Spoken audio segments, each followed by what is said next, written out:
অনেকেই প্রতিবেশী দেশ ভারতে বসে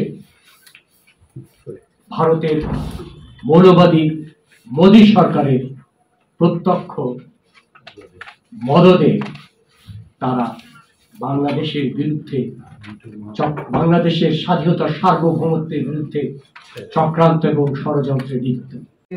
সীমাহীন দুর্নীতি লুটপাটের বিরুদ্ধে কোন শব্দটিও করেনি। সম্প্রতি ঘটে যাওয়া জুলাই আগস্টের ছাত্র জনতা শ্রমিকের গণ অভ্যুত্থানের হত্যা নির্যাতনের প্রকাশ্য সহযোগী ছিল সেই সব কবি নামধারী পাতকেরা। সম্প্রতি ছাত্র জনতা শ্রমিকের অভূতপূর্ব গণ অভ্যুত্থানে সেই সব দুরাত্মাদের অনেকেই জনরোষ থেকে আত্মরক্ষার জন্য গা ঢাকা দিয়েছে। কেউ কেউ দেশ থেকে পালিয়ে গেছে। অনেকেই এই বিজয়কে নস্যাৎ করার চক্রান্তে লিপ্ত রয়েছে।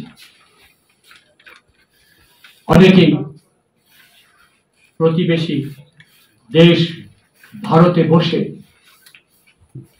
ভারতের মৌলবাদী মোদী সরকারের প্রত্যক্ষ মদদে তারা বাংলাদেশের বিরুদ্ধে বাংলাদেশের স্বাধীনতা সার্বভৌমত্বের বিরুদ্ধে চক্রান্ত এবং ষড়যন্ত্রে লিপ্ত।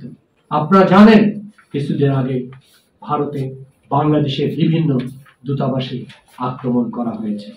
জাতীয় কবিতা পরিষদ তার বিরুদ্ধে প্রতিবাদ করেছে, মানববন্ধন করেছে এবং রাজপথে প্রতিবাদী মিছিল করেছে।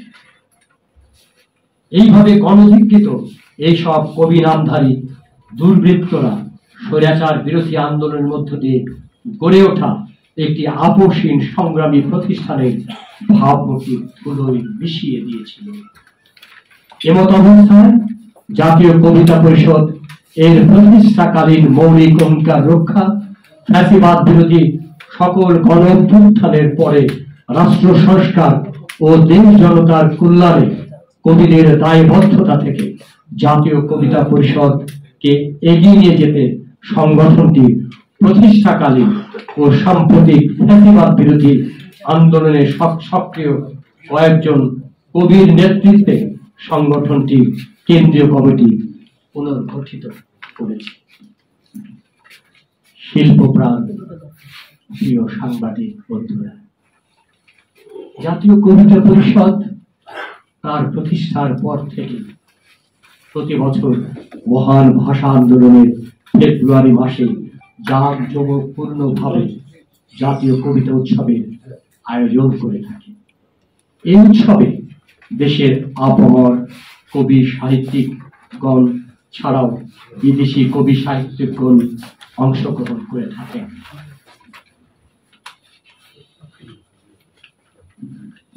এরই ধারাবাহিকতায় স্বাধীনতা, সাম্য, সম্প্রীতির জন্য কবিতা এই স্লোগান ধারণ করে আগামী 1 ও 2 ফেব্রুয়ারি ঢাকা বিশ্ববিদ্যালয়ের কেন্দ্রীয় লাইব্রেরি চত্বরে অনুষ্ঠিত হবে জাতীয় কবিতা উৎসব 2025।